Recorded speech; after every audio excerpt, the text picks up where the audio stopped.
என் அன்பு சகோதர சகோதரிகளே, ஆண்டவராகிய இயேசு கிறிஸ்துவின் நாமத்தில் என் அன்பின் வாழ்த்துக்கள்.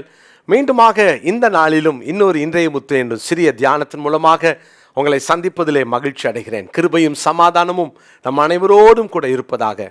ரோமர் 12ஆம் அதிகாரம் 1ஆம் வசனம். அப்படி இருக்க சகோதரரே, நீங்கள் உங்கள் சரீரங்களை பரிசுத்தமும் தேவனுக்கு பிரியமுமான ஜீவ பலியாக ஒப்பு கொடுக்க வேண்டும் என்று தேவனுடைய இரக்கங்களை முன்னிட்டு உங்களை வேண்டிக் கொள்கிறேன். இதுவே நீங்கள் செய்யத்தக்க புத்தி உள்ள ஆராதனை. ஆண்டவரை ஆராதிப்பது என்பது ஜீவ பலியாக நம் சரீரங்களை அங்கே பலிபீடத்திலே கிடத்துவது. ஆண்டவருக்கு ரொம்ப பிடித்தமான வார்த்தை இதோ அடியேன் என்று சொல்லி அவருக்கு நம்மை அர்ப்பணிப்பது. ஒவ்வொரு நாளும் எவ்வளவு அர்ப்பணிக்கிறோமோ அவ்வளவு தூரம் நம்முடைய வாழ்க்கையில் அவருடைய அபிஷேகத்தையும் அந்த பரிசுத்த ஆவியானவருடைய நிறைவையும் நாம் பெற்றுக்கொள்ள முடியும். யாரெல்லாம் தேவனுக்கு முழுமையாக தங்களை ஒப்பு கொடுக்கிறார்கள் என்பது தான் தேவன் எதிர்பார்த்து கொண்டிருக்கிறார். பிரியமானவர்களே, இதோ அடியேன் என்று சொல்லி ஆபிரகாமை போல கேட்பதை கொடுங்கள். இரண்டாவது நாள் நாம் பார்த்தோம், இதோ அடியேன் என்று சொல்லி வழி நடத்துதலுக்காக யாக்கோபை போல விட்டு கொடுங்கள். இதோ அடியேன் என்று சொல்லி மோசையை போல அழைப்புக்கு செவி கொடுங்கள். அருமையான தேவனுடைய பிள்ளைகளே, இன்னைக்கு இன்னொரு வார்த்தையையும் நாம் தியானிக்க போகிறோம். 1 சாமுவேலின் புஸ்தகம் 3ஆம் அதிகாரம் 10வது வசனத்தை நான் வாசிக்கிறேன். 1 சாமுவேல் 3ஆம் அதிகாரம் 10வது வசனம். அப்பொழுது கர்த்தர் வந்து நின்று முன் போல சாமுவேலே என்று கூப்பிட்டார். அதற்கு சாமுவேல், சொல்லும் அடியேன் கேட்கிறேன் என்றான். இந்த முதல் சத்தத்தை கேட்ட பொழுது சாமுவேல் சொன்ன வார்த்தை என்ன தெரியுமா? 4வது வசனத்தை வாசிக்கிறேன். அப்பொழுது கர்த்தர் சாமுவேலை கூப்பிட்டார். அதற்கு அவன், இதோ இருக்கிறேன் என்று சொன்னான். இதோ இருக்கிறேன், சொல்லும் அடியேன் கேட்கிறேன். இதோ இருக்கிறேன், இதோ அடியேன். அருமையான தேவனுடைய பிள்ளைகளே, சொல்லும் அடியேன் கேட்கிறேன். ஆண்டவர் சாமுவேல் மூலமாய் சில காரியத்தை அறிவிக்கிறதற்காக கர்த்தர் சாமுவேலை அழைத்தார். சாமுவேல் இதோ அடியேன் என்று சொல்லி ஒப்பு கொடுத்தான். அருமையான தேவனுடைய பிள்ளைகளே, யாரெல்லாம் பலிபீடத்தில் தங்களை ஒப்பு கொடுக்கிறார்களோ அவர்களெல்லாம் கர்த்தர் தன்னுடைய வாயாய் பயன்படுத்துவார். இது ரொம்ப முக்கியமான ஒரு வார்த்தை. தேவனின் இந்த உலகத்தில் இந்த உலக ஜனங்களோடு பேசுவதற்கு அவருக்கு ஒரு வாய் தேவை. எமில் ஜெபசேகரன் அவர் அழகான பாடலை எழுதினாங்க. அவருக்காய் பேச நாவு வேண்டும், அவருக்காக நடக்க கால்கள் வேண்டும். பிரியமானவர்களே, அவருக்காக பேச நாவு வேணும். சாமுவேலை ஒரு தீர்க்கனாக தேவன் தேர்ந்தெடுத்தார்.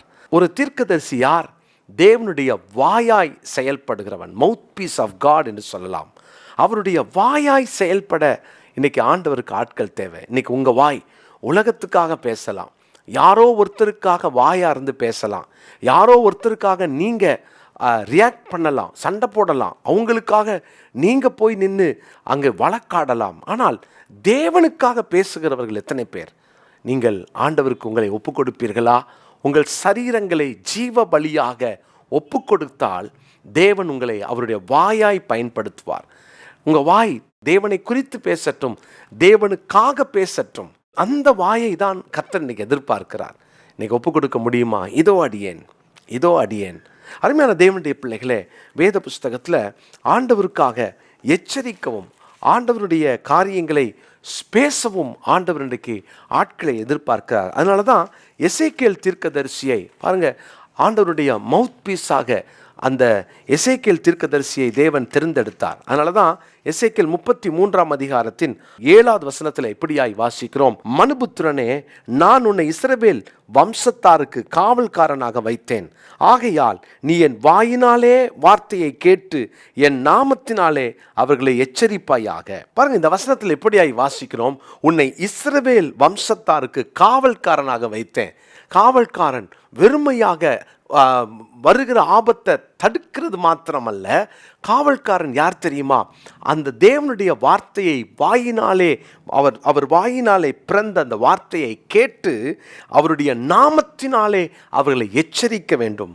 வாயினாலே எச்சரிக்க, அவருடைய வார்த்தையை உள்வாங்கி கொண்டு அவருடைய வாயாய் செயல்பட இன்றைக்கு ஆண்டவருக்கு ஆட்கள் தேவை. எசேக்கியேல் 33:7 நீங்கள் இந்த நாளினுடைய மனப்பாட வசனமாக குறித்து கொள்ளுங்க.